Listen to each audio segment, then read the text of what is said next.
जय हिंद। नमस्कार दोस्तों, मैं धर्मेंद्र गोस्वामी स्वागत करता हूं आपके अपने YouTube चैनल सिद्धेश्वर क्लासेज पर। दोस्तों, इससे पहले तक हम कोशिका के तीन क्लासें हमारी आ चुकी हैं। आज जो क्लास है हमारी वो चौथी क्लास है। इससे पहले वाली क्लास में हमने जनरल इंट्रोडक्शन के बारे में लिया था, सिर्फ वहां हमने बोल के समझा था कोशिका के बारे में, इसका अध्ययन किसमें करते हैं, इसके जनक ETC हमने सब पहली क्लास में देख ली थी। इसके बाद जो इम्पोर्टेंट फैक्ट थे वो हमने दूसरी क्लास में लिख लिए थे।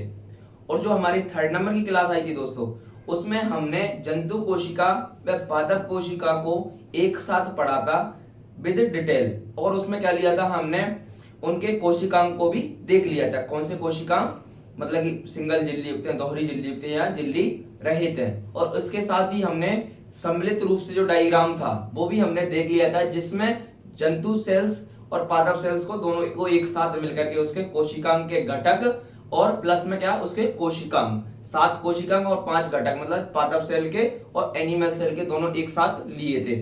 आज जो हमारे चौथे नंबर की क्लास है दोस्तों, इस क्लास में हम अब कोशिका के जो फैक्ट है जनरल, वो मतलब कि लगभग पूरे कंप्लीट होने को है। ठीक है, जहां से क्वेश्चन बनने लायक हैं वो सारे कंप्लीट हो जाएंगे आज।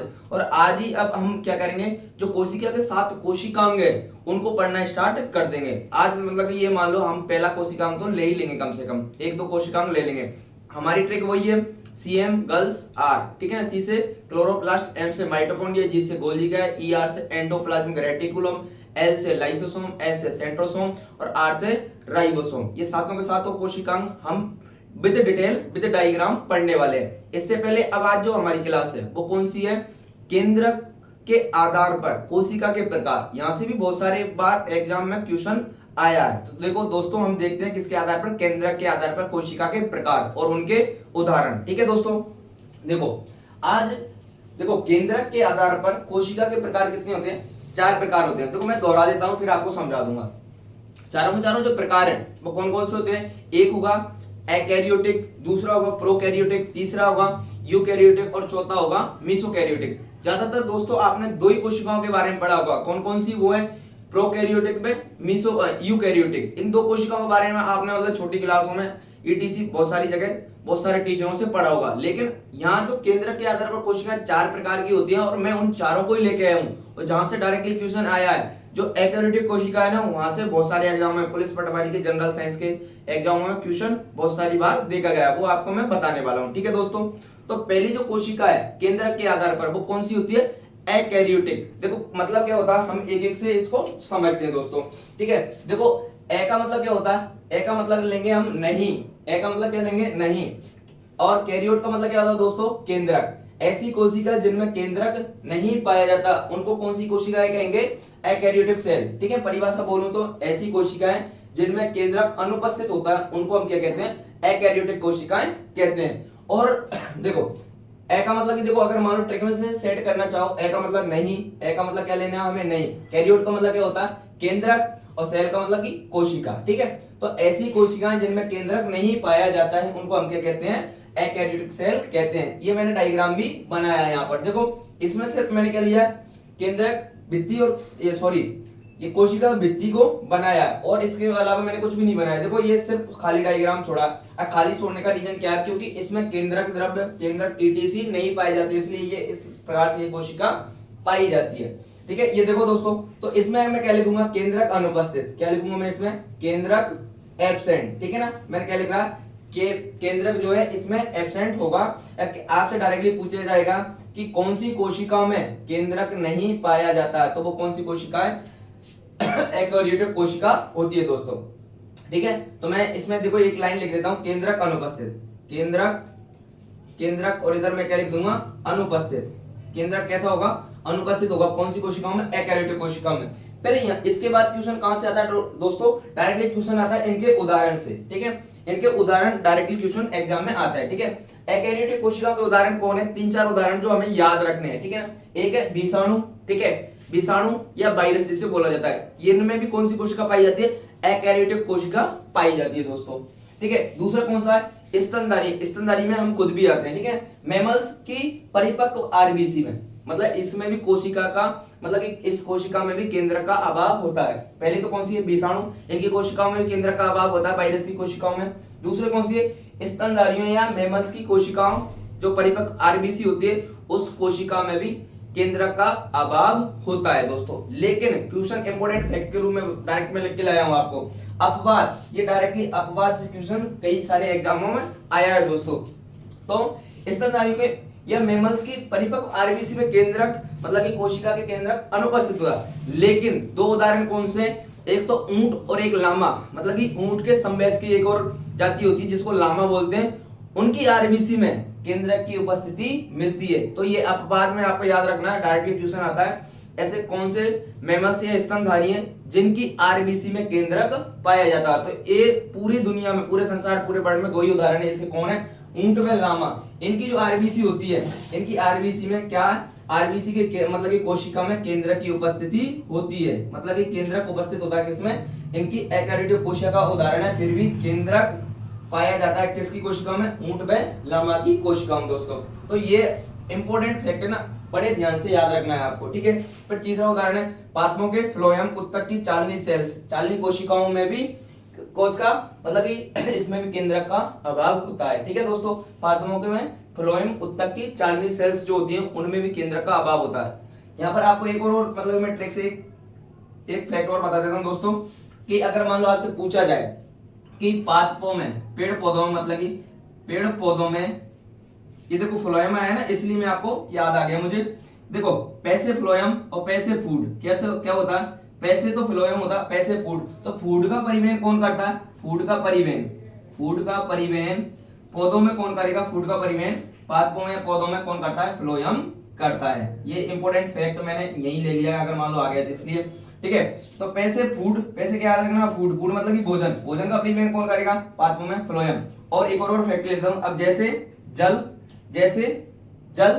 और जैसे जाइलम, जैसे जल और जैसे जाइलम, ठीक है ना, जैसे जल और जैसे जाइलम, तो जाइलम द्वारा किसका परिवहन किया जाता है, जल का परिवहन किया जाता है, ठीक है दोस्तों। ये आ गया, इसलिए मैंने एक्स्ट्रा में फैक्टर आपको जोड़ दिया, जैसे जल जैसे जाइलम, मतलब कि जल का परिवहन पेड़ पौधों में कौन करता है दोस्तों, जाइलम। और भोजन मतलब कि इसको इंग्लिश वर्ड से याद रखेंगे, पैसे फूड पैसे फ्लोएम, मतलब कि फूड या भोजन का परिवहन कौन करता है, कौन करेगा, इनमें फ्लोएम करेगा, ठीक है दोस्तों। ये एक्स्ट्रा फैक्ट मैंने जोड़ दिया आपको, मैं मिटा देता हूं इनको, ठीक है। अब अगला क्या लेंगे दोस्तों, हमारा पहला कौन सा कंप्लीट हो गया, एकैरियोटिक सेल। दूसरे नंबर पे कौन सी आएगी, प्रोकैरियोटिक सेल। दूसरे नंबर पर कौन सी सेल आती है दोस्तों, प्रोकैरियोटिक सेल, ये मैंने मिटा दिया है, ये लो। दूसरे नंबर आती है हमारी प्रोकैरियोटिक सेल, ये आपने पढ़ी होगी दोस्तों। जो प्रोकैरियोटिक सेल होती है, प्रो का मतलब इसमें क्या होता है दोस्तों, अविकसित या पहला, प्राचीन, आदिम, ये सारे वर्ड किसके लिए आते हैं, प्रो से संबंधित है, ठीक है ना। तो मतलब कि ऐसी कोशिका जिनमें केंद्रक जो होता है, कैरियोट का मतलब क्या लेंगे हम दोस्तों, केंद्रक, कैरियोट का मतलब क्या होता है, केंद्रक, और प्रो का मतलब क्या है, अविकसित या पहला या प्राचीन या आदिम, ये तीन चार वर्ड आते हैं, ठीक है ना। ऐसी सेल्स जिनका केंद्रक कैसा होता है, अविकसित होता है, या पहला नाम दे दे, प्राचीन नाम दे दे, आदिम नाम दे दे, ये सारे के सारे नाम किसके लिए आते हैं, प्रोकैरियोटिक सेल के लिए आते हैं। तो इसकी परिभाषा क्या जाएगी दोस्तों, ऐसी सेल्स जिनका केंद्रक कैसा होता है, अविकसित होता है, या आदिम होता है, प्राचीन होता है, उनको कौन सी सेल्स कहते हैं, हम प्रोकैरियोटिक कोशिकाएं कहते हैं। सेल का मतलब कोशिका। देखिए दोस्तों, देखो मैंने यहाँ डायग्राम भी बनाया है, देखो मैंने यहाँ क्या लिखा, केंद्रक अनुपस्थित, यहाँ मैं क्या लिखूं, केंद्रक, क्या लिखूंगा मैं, केंद्रक अविकसित, क्या लिखूंगा मैं, अविकसित। केंद्रक पाया तो जा रहा है, लेकिन कैसा पाया जा रहा, अविकसित अवस्था में पाया जा रहा है। देखो मैंने केंद्रक को स्पष्ट रूप से नहीं बनाया इस डायग्राम, देखा।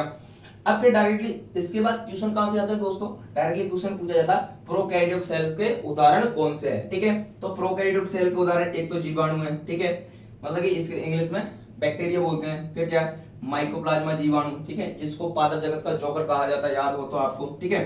तो जीवाणु हो गया, माइकोप्लाज्मा जीवाणु हो गया। फिर आता है बीजीए, बीजी का मतलब क्या था, blue algae, blue green algae, मतलब कि नील हरित शैवाल। हिंदी में क्या लिखते हैं दोस्तों इसको, नील हरित शैवाल। बीजीए की फुल फॉर्म क्या होती है दोस्तों, नील हरित शैवाल, ठीक है ना।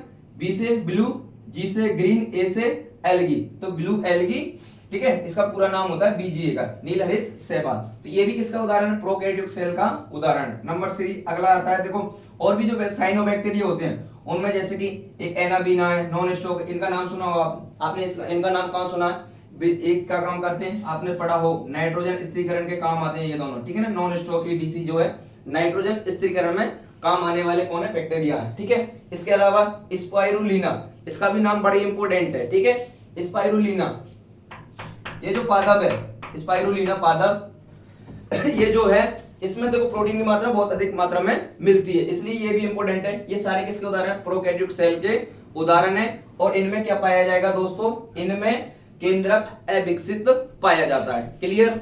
फिर अगला लेते हैं हम यूकैरियोटिक, जिसके हम खुद उदाहरण है, ठीक है ना। Eukaryotic cells, eukaryotic cells, you का मतलब क्या होता है दोस्तों, विकसित या सुविकसित भी आप इसको कह सकते हो, और आधुनिक भी इसको कह सकते हो। कैरियोट का मतलब वही केंद्रक दोस्तों, ऐसी कोशिकाएं जिनमें केंद्रक कैसा पाया जाता है, सुविकसित पाया जाता है, विकसित पाया जाता है, उन कोशिकाओं को हम यूकैरियोटिक कोशिकाएं कहते हैं। जिसके उदाहरण कौन है दोस्तों, पादप है, जंतु है, कवक है, ठीक है ना। अगर मान लो आपसे इस पूरे वर्ल्ड में सजीवों के उदाहरण पूछे जाए तो वो तीन ही होते हैं, पादप, जंतु और कवक, ठीक है ना। पादप में देखो कवक जो होते हैं ना, ये प्लांट का उदाहरण है, लेकिन कैसे ये नॉन ग्रीन, ठीक है ना, ये नॉन हरे, ठीक है, नॉन ग्रीन प्लांट होते हैं। ये कौन से होते हैं, नॉन ग्रीन प्लांट। और प्रकाश संश्लेषण का काम कौन करते हैं, ओनली फॉर ग्रीन प्लांट। ये भी फैक्ट है जो आपको याद रखना चाहिए। कवक जो है कहने का मतलब कि अपना भोजन स्वयं नहीं बनाए, क्यों नहीं बनाए, क्योंकि ये नॉन ग्रीन है। नॉन ग्रीन है तो इनके पास हरित लवक नहीं हुआ, हरित लवक नहीं होने के कारण ये प्रकाश संश्लेषण भी नहीं कर पाएंगे दोस्तों। इसलिए देखो यूकैरियोटिक का ये तो ज्यादातर पढ़ा होता है सबका, यूकैरियोटिक हम खुद भी उसके ही उदाहरण है। यूकैरियोटिक सेल्स हमारी बॉडी में भी पाई जाती है, ठीक है दोस्तों। पादप, जंतु, कवक ये किसके उदाहरण है, यूकैरियोटिक सेल्स के उदाहरण है, ठीक है। फिर आता है इंपोर्टेंट दोस्तों मीसोकैरियोटिक। कौन सी, मीसोकैरियोटिक। देखो मीसो का मतलब क्या है दोस्तों, मिश्रित। मिश्रित किस का है, ये मिश्रण प्रोकैरियोटिक सेल का व यूकैरियोटिक सेल का। मतलब ये चौथे नंबर की जो हमारी कोशिका है वो कौन सी है, मीसोकैरियोटिक सेल्स है। मीसो का मतलब क्या है दोस्तों, फिर से दोहराना चाहूंगा, प्रोकैरियोटिक व यूकैरियोटिक सेल्स का मिला जुला रूप क्या कहलाता है, मीसोकैरियोटिक। तो इसकी परिभाषा क्या हो जाएगी दोस्तों, ऐसी कोशिकाएं जिनका केंद्रक कैसा होता है, प्रोकैरियोटिक व यूकैरियोटिक का मिश्रण होता है, उनको हम कैसे कहते हैं, प्रोकैरियोटिक कोशिका, सॉरी मीसोकैरियोटिक कोशिकाएं कहते हैं। देखो मीसो का क्या है, मिश्रित, कैरियोट का मतलब वही केंद्रक, और सेल्स का मतलब कोशिका, आपको पता है ही सही। तो इसकी परिभाषा स्पष्ट है, ठीक है, कोशिका, ठीक है दोस्तों। अब इसके बारे में आपको दो चार इंपॉर्टेंट फैक्ट भी लेके आया हूं। किसके बारे में, मीसोकैरियोटिक कोशिका के बारे में। मीसोकैरियोटिक जो कोशिका है ये प्रोकैरियोटिक सेल व यूकैरियोटिक सेल इन दोनों का मिश्रित रूप है, इसलिए इसको क्या कहते हैं, मीसोकैरियोटिक सेल्स कहा जाता है, ठीक है दोस्तों। अब इसके बारे में कुछ इंपॉर्टेंट फैक्ट हैं, वो आपको मैं बता देता हूं दोस्तों, इंपॉर्टेंट फैक्ट, ठीक है। इन सेल्स के, कौन सी, मीसोकैरियोटिक सेल के कुछ लक्षण तो किसके होंगे, कुछ लक्षण जो है, कैरेक्टर जो है किसके होते हैं, प्रोकैरियोटिक सेल्स के होते हैं, ठीक है। कुछ लक्षण तो प्रोकैरियोटिक केंद्रक के समान होंगे, और कुछ लक्षण कौन से होंगे, अधिकांश लक्षण किसके समान होते हैं, अधिकांश लक्षण किसके समान होंगे दोस्तों, यूकैरियोटिक सेल्स के केंद्रक के समान होते हैं, ठीक है।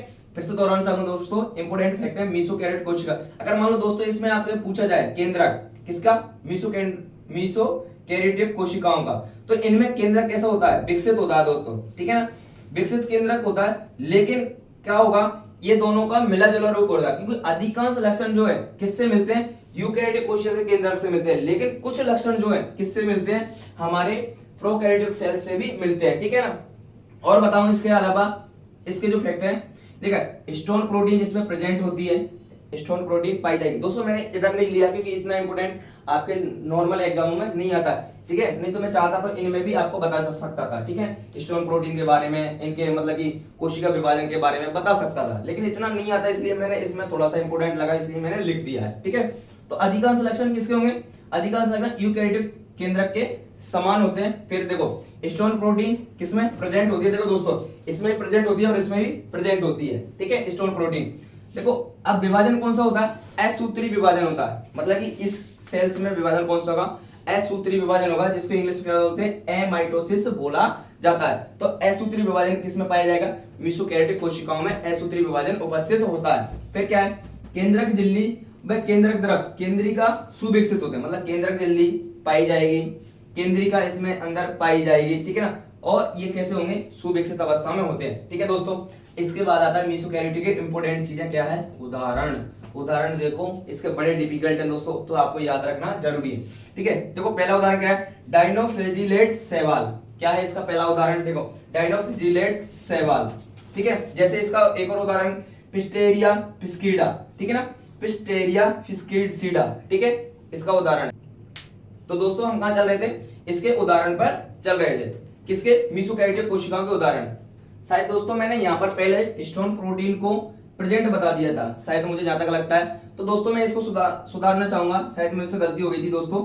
हिस्टोन प्रोटीन जो है मीसोकैरियोटिक कोशिकाओं में कैसी होगी, एब्सेंट होगी, और प्रोकैरियोटिक में यूकैरियोटिक कोशिकाओं में कैसी होती है, प्रेजेंट होती है। कौन, हिस्टोन प्रोटीन। लेकिन इसमें क्या होती है दोस्तों, अनुपस्थित होती है। तभी तो इन दोनों का मिला जुला रूप क्या है, मीसोकैरियोटिक, ठीक है दोस्तों। तो इसको आप क्या करोगे, हिस्टोन प्रोटीन मतलब अनुपस्थित होती है किसमें, मीसोकैरियोटिक कोशिकाओं। ये थोड़ा सा अपर लेवल के एग्जामों में दोस्तों देखने को मिलता है, आप इतना कोई लोड ना ले, ठीक है। तो देखो आगे हम क्या चल रहे हैं, इसके उदाहरण चल रहे हैं मीसोकैरियोटिक कोशिकाओं के उदाहरण पर। तो दोस्तों पहला क्या हुआ है, डाइनोफ्लैजिलेट शैवाल, इसका उदाहरण कौन है, पिस्टेरिया व पिस्कीसीडा, ये दोनों शैवाल्स के नाम है जो इसके उदाहरण है। फिर समुद्री शैवाल, देखो शैवाल भी अलग अलग प्रकार के होते हैं दोस्तों, ठीक है ना। तो समुद्री शैवाल में जिम्नोडियम व पेरिडियम, ठीक है ना, जिम्नोडियम व पेरिडियम किसके उदाहरण है, मीसोकैरियोटिक सेल्स के उदाहरण है। फिर प्रोटोजोआ, प्रोटोजोआ में नॉक्टिल्यूका स्किटिनेस, ठीक है ना, ये इसके उदाहरण हो जाएंगे दोस्तों, किसके, मीसोकैरियोटिक सेल्स के उदाहरण हो जाएंगे, ठीक है। बड़े डिफिकल्ट है दोस्तों, इसलिए एग्जाम में आने की संभावना बहुत सारी बन जाती है, ठीक है दोस्तों। अब इसके बाद हम क्या लेंगे दोस्तों, एक बार और दोहराता हूं इसके उदाहरण, क्योंकि देखो इनके उदाहरण तो सबको लगभग याद होते हैं, हमने जनरली सुनने में आते हैं, ठीक है।